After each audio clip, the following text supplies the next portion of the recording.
June problem solving. June 1st, always have a mental reverse clause. Indeed, no one can thwart the purposes of your mind, for they can't be touched by fire, steel, tyranny, slander, or anything.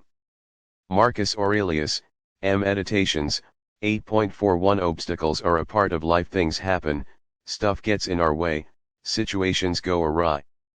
But nothing can stop the Stoic mind when it's operating properly, because in every course of action, it has retained a reverse clause. What's that? It's a backup option. If a friend betrays us, our reverse clause is to learn from how this happened and how to forgive this person's mistake. If we're thrown in prison, our reverse clause is that we can refuse to be broken by this change of events and try to be of service to our fellow prisoners. When a technical glitch erases our work, our reverse clause is that we can start fresh and do it better this time. Our progress can be impeded or disrupted, but the mind can always be changed. It retains the power to redirect the path. Part of this is remembering the usual course of things. Murphy's Law states that if anything can go wrong, it will. So we keep this reverse clause handy because we know we're probably going to have to use it. No one can thwart that. June 2nd, Plato's view. How beautifully Plato put it.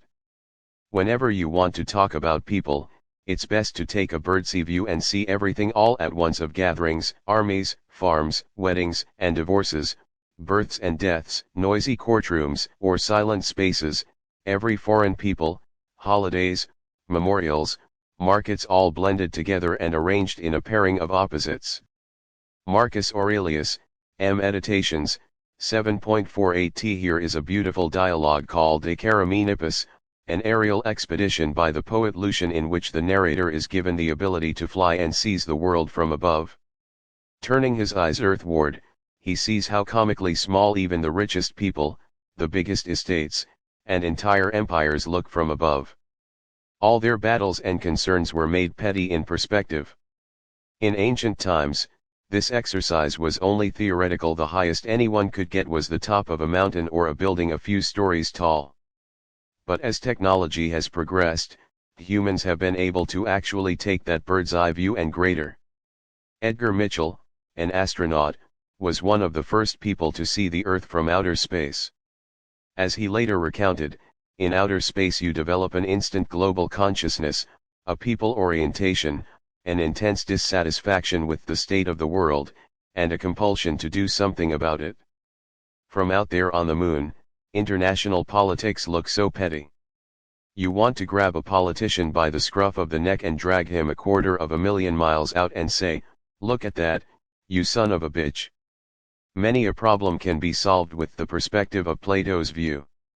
Use it. June 3rd, it is well to be flexible. He can't serve in the military. Let him seek public office. Must he live in the private sector? Let him be a spokesperson. Is he condemned to silence? Let him aid his fellow citizens by silent public witness. Is it dangerous to enter the forum? Let him display himself, in private homes, at public events and gatherings, as a good associate, faithful friend, and moderate table mate. Has he lost the duties of a citizen? Let him exercise those of a human being. Seneca, On Tranquility of Mind, 4.3. Shortly before his death, as victory in the Civil War was finally within his grasp, Lincoln told a story to an audience of generals and admirals about a man who had approached him for a high-ranking government appointment. First, the man asked if he might be made a foreign minister. Upon being turned down, the man asked for a more modest position. Upon being turned down again, he asked for a job as a low-level customs officer. Finding he could not get even that, he finally just asked Lincoln for an old pair of trousers. Ah, Lincoln laughed as he concluded the story, it is well to be humble. This story embodies the flexibility and determination of Stoicism. If we can't do this, then perhaps we can try that. And if we can't do that, then perhaps we can try some other thing. And if that thing is impossible, there is always another. Even if that final thing is just being a good human being, we always have some opportunity to practice our philosophy, to make some contribution. June 4th, this is what we're here for. Why then are we offended? Why do we complain? This is what we're here for. Seneca, on Providence, 5.7b, 8:01 said life was easy. No one said it would be fair. Don't forget, though, that you come from a long, unbroken line of ancestors who survived unimaginable adversity, difficulty, and struggle. It's their genes and their blood that run through your body right now. Without them, you wouldn't be here. You're an heir to an impressive tradition, and as their viable offspring, you're capable of what they are capable of. You're meant for this. Bred for it. Just something to keep in mind if things get tough. June 5th. Blow your own nose, we cry to God Almighty, how can we escape this agony? Fool, don't you have hands? Or could it be God forgot to give you a pair? Sit and pray your nose doesn't run. Or, rather, just wipe your nose and stop seeking a scapegoat. Epictetus, Discourses, February 16, 13. The world is unfair. The game is rigged. So and so has it out for you. Maybe these theories are true, but practically speaking, for the right here and now, what good are they to you? That government report or that sympathetic news article isn't going to pay the bills or rehab your broken leg or find that bridge loan you need. Succumbing to the self-pity and woe is me narrative accomplishes nothing except sapping you of the energy and motivation you need to do something about your problem. We have a choice: do we focus on the ways we have been wronged, or do we use what we've been given and get to work? Will we wait for someone to save us, or will we listen to Marcus Aurelius's empowering call to get active in your own rescue if you care for yourself at all, and do it while you can? That's better than just blowing your own nose, which is a step forward in itself. June 6th. When to stick and when to quit. Think of those who, not by fault of inconsistency but by lack of effort, are too unstable to live as they wish, but only live as they have begun. Seneca, on Tranquility of Mind, 2.6b. In the dip, Seth Godin draws an interesting analogy from the three types of people you see in line at the supermarket. One gets in a short line and sticks to it no matter how slow it is or how much faster the others seem to be going.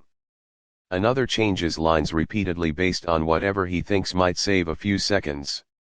And a third switches only once when it's clear her line is delayed and there is a clear alternative, and then continues with her day.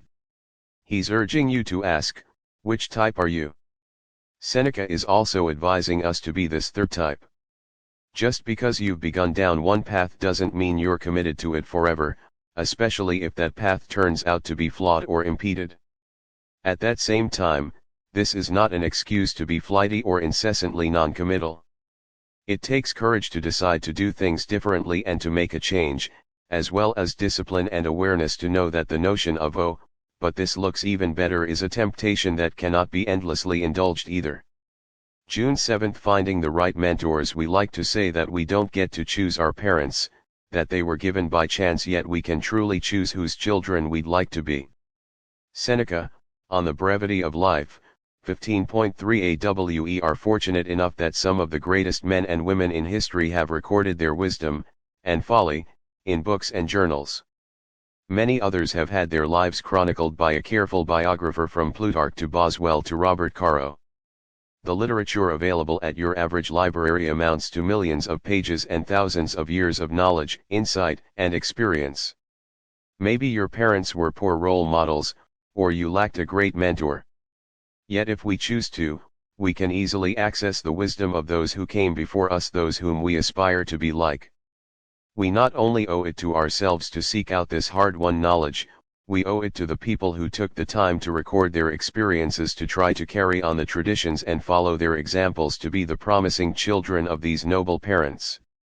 June 8th. Brick by boring brick. You must build up your life action by action, and be content if each one achieves its goal as far as possible, and no one can keep you from this. But there will be some external obstacle. Perhaps, but no obstacle to acting with justice, self-control, and wisdom. But what if some other area of my action is thwarted? Well, gladly accept the obstacle for what it is and shift your attention to what is given, and another action will immediately take its place, one that better fits the life you are building. Marcus Aurelius, Meditations, 8.32 Elite athletes in collegiate and professional sports increasingly follow a philosophy known as the process. It's a philosophy created by University of Alabama coach Nick Saban, who taught his players to ignore the big picture important games, winning championships, the opponent's enormous lead, and focus instead on doing the absolutely smallest things well, practicing with full effort, finishing a specific play, converting on a single possession. A season lasts months, a game lasts hours, catching up might be 4 touchdowns away, but a single play is only a few seconds. And games and seasons are constituted by seconds. If teams follow the process, they tend to win. They overcome obstacles and eventually make their way to the top without ever having focused on the obstacles directly. If you follow the process in your life, assembling the right actions in the right order, one right after another, you too will do well. Not only that, you will be better equipped to make quick work of the obstacles along that path. You'll be too busy putting one foot in front of the next to even notice the obstacles were there. June 9. Solve problems early. There is no vice which lacks a defense, none that at the outset isn't modest and easily intervened, but after this the trouble spreads widely. If you allow it to get started, you won't be able to control when it stops. Every emotion is at first weak. Later it rouses itself and gathers strength as it moves along. It's easier to slow it down than to supplant it. Seneca, M. Oral Letters, 106.2b, 3 R. Ivers, Publius reminds us with an epigram, are easiest to cross at their source. That's what Seneca means too. The raging waters and deadly currents of bad habits, ill discipline, chaos, and dysfunction, somewhere they began as no more than just a slight trickle. Somewhere they are a placid lake or pond, even a bubbling underground spring. Which would you rather do? Nearly drown in a dangerous crossing in a few weeks, or cross now while it's still easy? It's up to you. June 10. You can do it if you find something very difficult to achieve yourself. Don't imagine it impossible, for anything possible and proper for another person can be achieved as easily by you. Marcus Aurelius, M. Meditations, 6.19. Here are two kinds of people in this world. The first looks at others who have accomplished things and thinks, why them? Why not me? The other looks at those same people and thinks, if they can do it, why can't I? One is zero-sum and jealous, if you win, I lose. The other is non-zero-sum, there's plenty to go around, and sees the success of others as an inspiration. Which attitude will propel you onward and upward? Which will drive you to bitterness and despair? Who will you be? June 11. Just don't make things worse. How much more harmful are the consequences of anger and grief than the circumstances that aroused them in us? Marcus Aurelius, M. Meditations, 1.18.8. The first rule of holes, goes the adage, is that if you find yourself in a hole, stop digging. This might be the most violated piece of common sense wisdom in the world.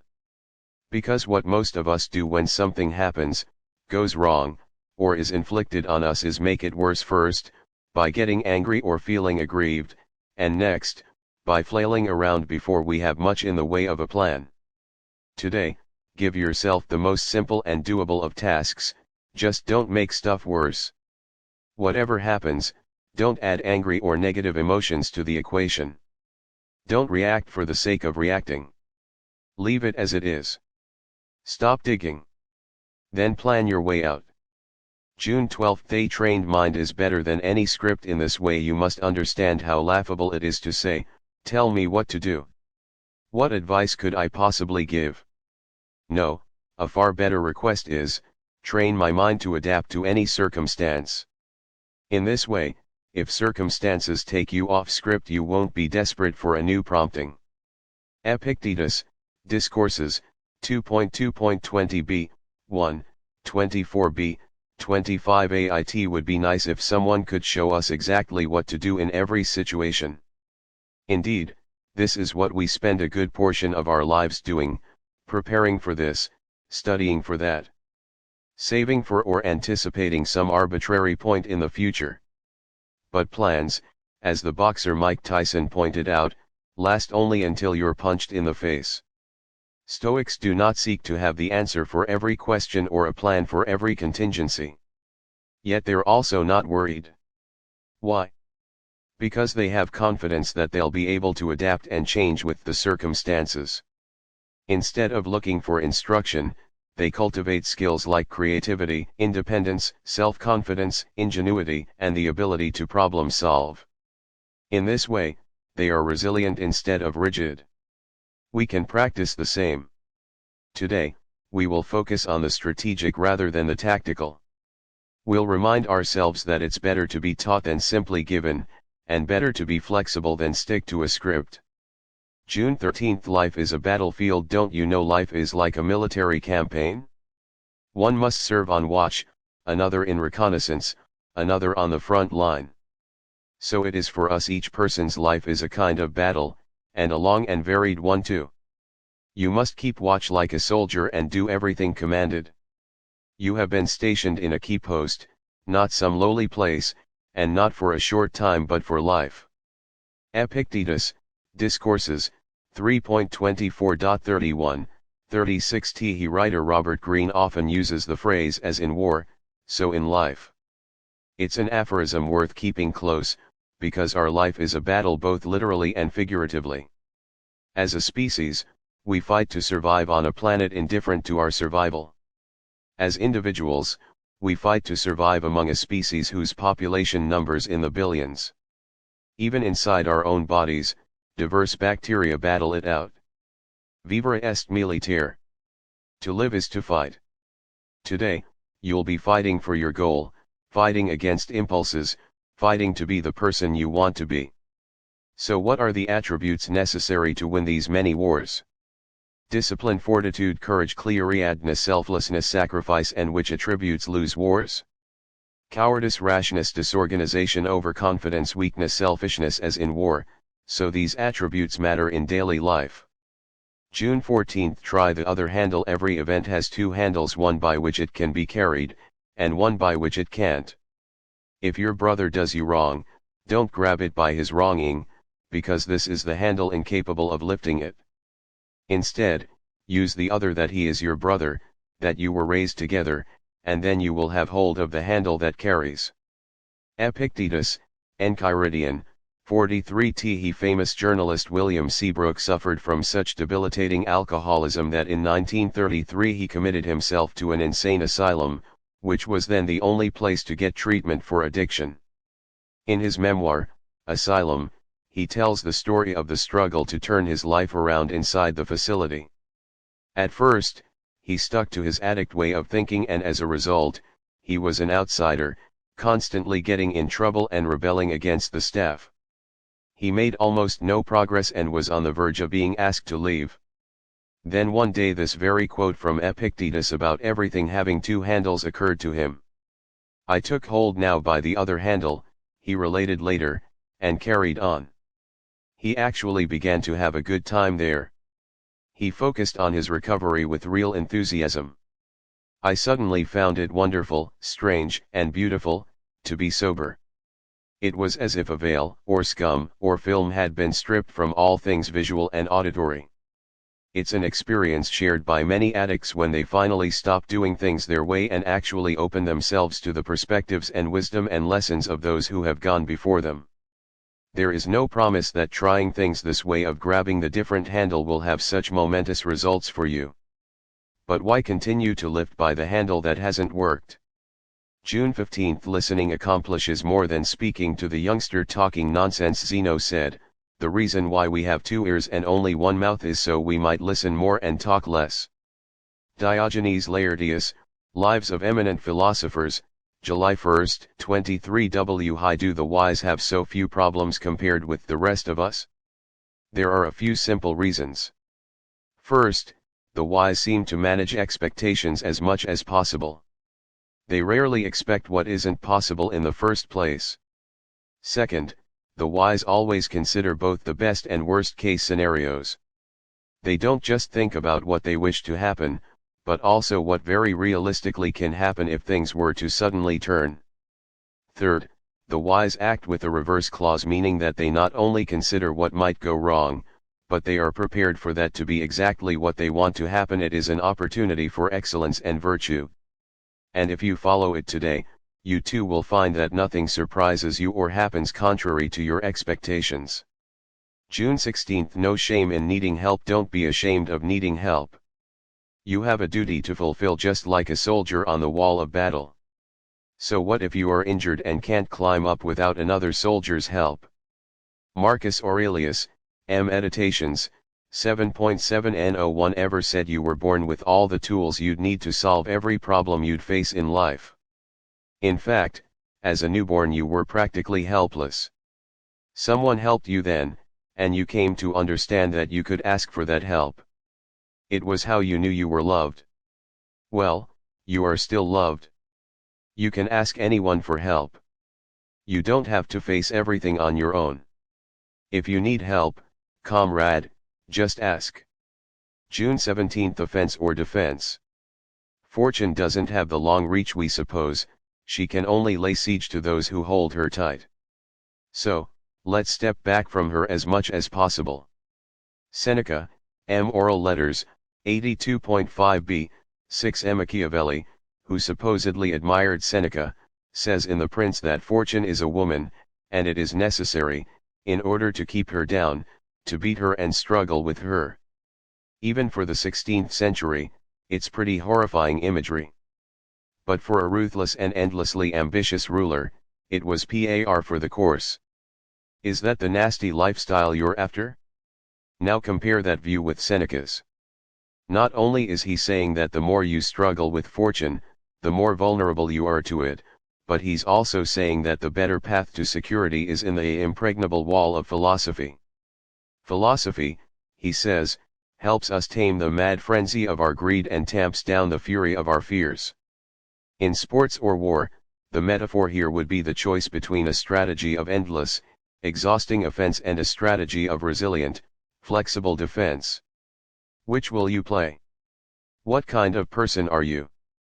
Only you can answer that question.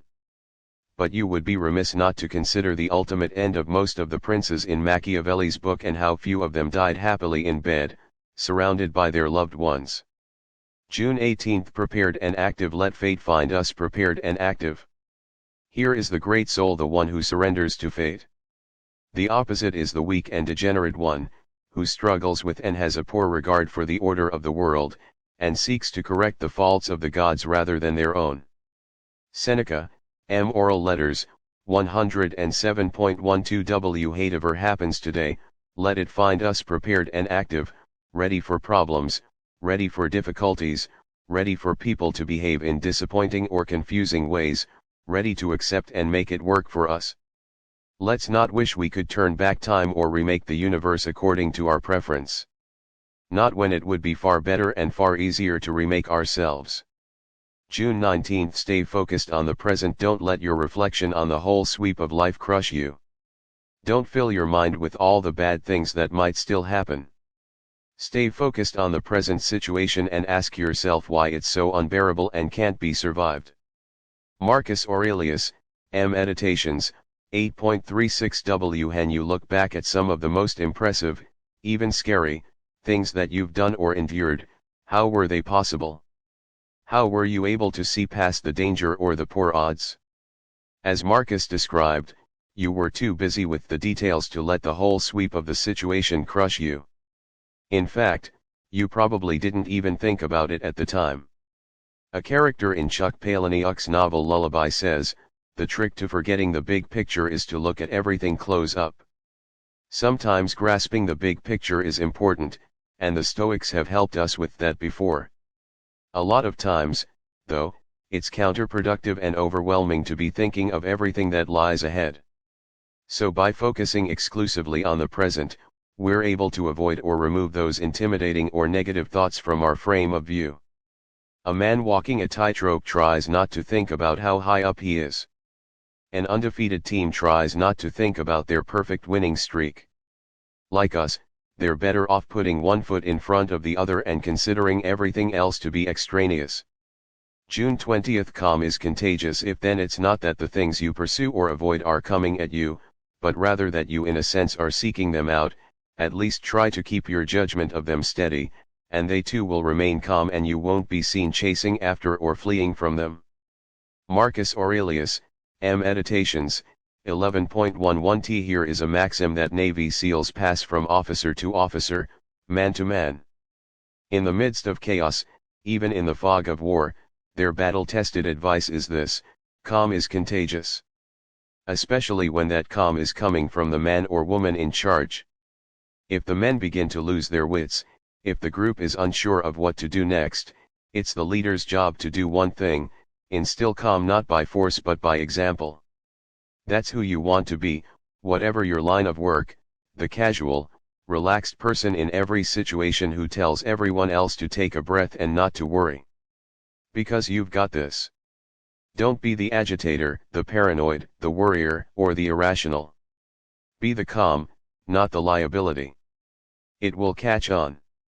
June 21st. Take a walk. We should take wandering outdoor walks, so that the mind might be nourished and refreshed by the open air and deep breathing. Seneca, On Tranquility of Mind, 17.8. In a notoriously loud city like Rome, it was impossible to get much peace and quiet. The noises of wagons, the shouting of vendors, the hammering of a blacksmith all filled the streets with piercing violence, to say nothing of the putrid smells of a city with poor sewage and sanitation. So philosophers went on a lot of walks to get where they needed to go, to clear their heads, to get fresh air. Throughout the ages, philosophers, writers, poets, and thinkers have found that walking offers an additional benefit: time and space for better work. As Nietzsche would later say, it is only ideas gained from walking that have any worth. Today, make sure you take a walk. And in the future, when you get stressed or overwhelmed, take a walk. When you have a tough problem to solve or a decision to make, take a walk. When you want to be creative, take a walk. When you need to get some air, take a walk. When you have a phone call to make, take a walk. When you need some exercise, take a long walk. When you have a meeting or a friend over, take a walk together. Nourish yourself and your mind and solve your problems along the way. June 22nd. The definition of insanity: if you are defeated once and tell yourself you will overcome, but carry on as before, know in the end you'll be so ill and weakened that eventually you won't even notice your mistake and will begin to rationalize your behavior. Epictetus, Discourses, February 18, 31. It's been said that the definition of insanity is trying the same thing over and over again but expecting a different result. Yet that's exactly what most people do. They tell themselves, today, I won't get angry. Today, I won't gorge myself. But they don't actually do anything differently. They try the same routine and hope it will work this time. Hope is not a strategy. Failure is a part of life we have little choice over. Learning from failure, on the other hand, is optional. We have to choose to learn. We must consciously opt to do things differently, to tweak and change until we actually get the result we're after. But that's hard. Sticking with the same unsuccessful pattern is easy. It doesn't take any thought or any additional effort, which is probably why most people do it. June 23rd. The long way around. You could enjoy this very moment all the things you are praying to reach by taking the long way around if you'd stop depriving yourself of them. Marcus Aurelius, Meditations, 12.1. Ask most people what they're working toward and you'll get an answer like, I'm trying to become a insert profession. Or they'll tell you they're trying to get appointed to some impressive committee or position, become a millionaire, get discovered, become famous, whatever. Now you ask a couple more questions, such as why are you doing that, or what are you hoping it will be like when you get it, and you find at the very core of it, people want freedom, they want happiness, and they want the respect of their peers. A Stoic looks at all this and shakes his head at the immense effort and expense we put into chasing things that are simple and straightforward to acquire.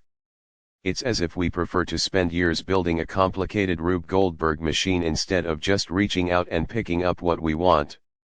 It's like looking all over for your sunglasses and then realizing they were on your head the whole time. Freedom. That's easy. It's in your choices. Happiness. That's easy. It's in your choices. Respect of your peers. That too is in the choices you make. And all of that is right in front of you.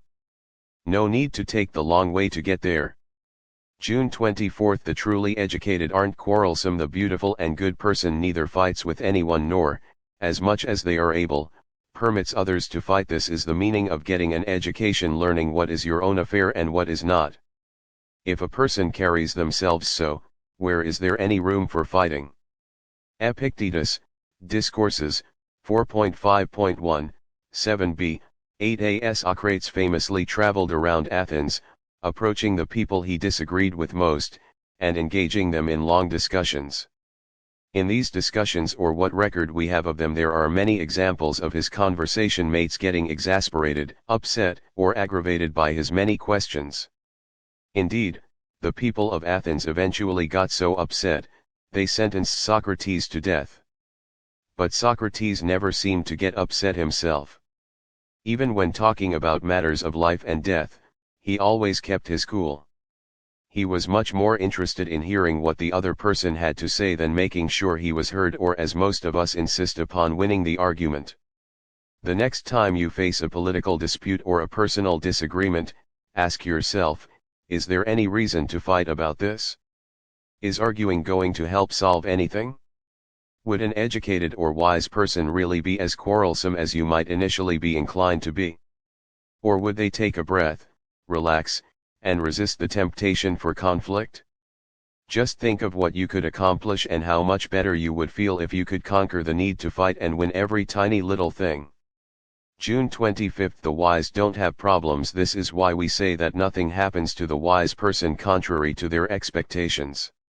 Seneca, On Tranquility of Mind, 13.3 bh. Hesiod, the poet, said that the best treasure is a sparing tongue. Robert Greene considers it a law of power, always say less than necessary. We talk because we think it's helping, whereas in reality it's making things hard for us. If our spouse is venting, we want to tell them what they should do.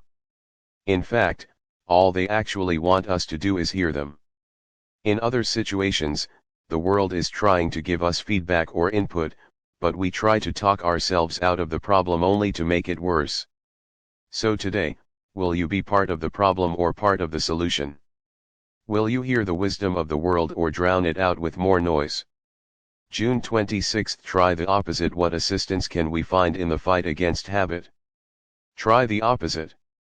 Epictetus, Discourses, 1.27.4 Viktor Frankl, the brilliant psychologist and Holocaust survivor, cured patients suffering from phobias or neurotic habits using a method he called paradoxical intention. Let's say a patient couldn't sleep. The standard therapy would have been something obvious, like relaxation techniques. Frankl instead encouraged the patient to try not to fall asleep. He found that shifting focus off the problem deflected the patient's obsessive attention away from it and allowed them to eventually sleep normally. Fans of the TV show Seinfeld might remember an episode called The Opposite, where George Costanza magically improves his life by doing the opposite of whatever he'd normally do. If every instinct you have is wrong, Jerry says to him, then the opposite would have to be right. The larger point is that sometimes our instincts or habits get stuck in a bad pattern that pushes us further from our natural, healthy selves. Now you shouldn't immediately toss out everything in your life. Some stuff is working, you're reading this book. But what if you explored opposites today? What if you broke the pattern? June 27. Adversity reveals. How does it help, my husband, to make misfortune heavier by complaining about it? This is more fit for a king to seize your adversities head on. The more precarious his situation, the more imminent his fall from power, the more firmly he should be resolved to stand and fight. It isn't manly to retreat from fortune. Seneca, Oedipus, 80as. The CEO of Charles Schwab, Walt Bettinger, hires hundreds of people each year and interviews hundreds more. Over his lifetime, we can safely assume he's had his share of hits, misses, and surprises when it comes to bringing people on board. But consider one technique he's used as he's gotten older. he takes a candidate to breakfast and asks the restaurant's manager to purposely mess up the candidate's breakfast order.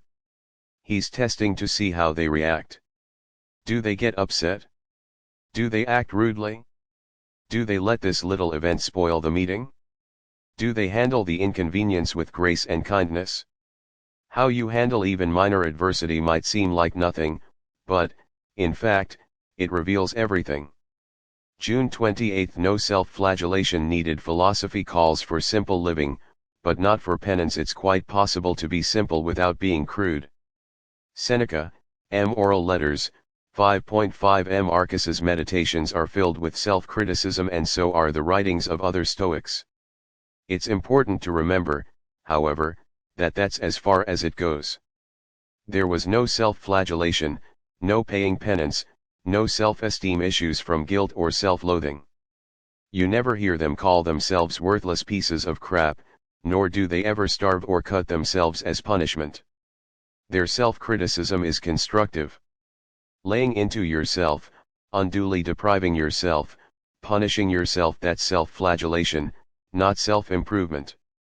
No need to be too hard on yourself. Hold yourself to a higher standard, but not an impossible one. And forgive yourself if and when you slip up.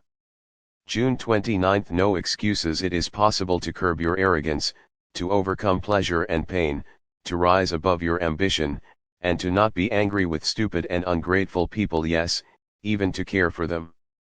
Marcus Aurelius, Meditations, 8.8 was just born this way. I never learned anything different. My parents set a terrible example. Everyone else does it. What are these? Excuses that people use to justify staying as they are instead of striving to become better.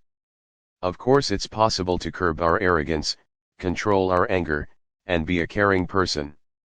How do you think others do it?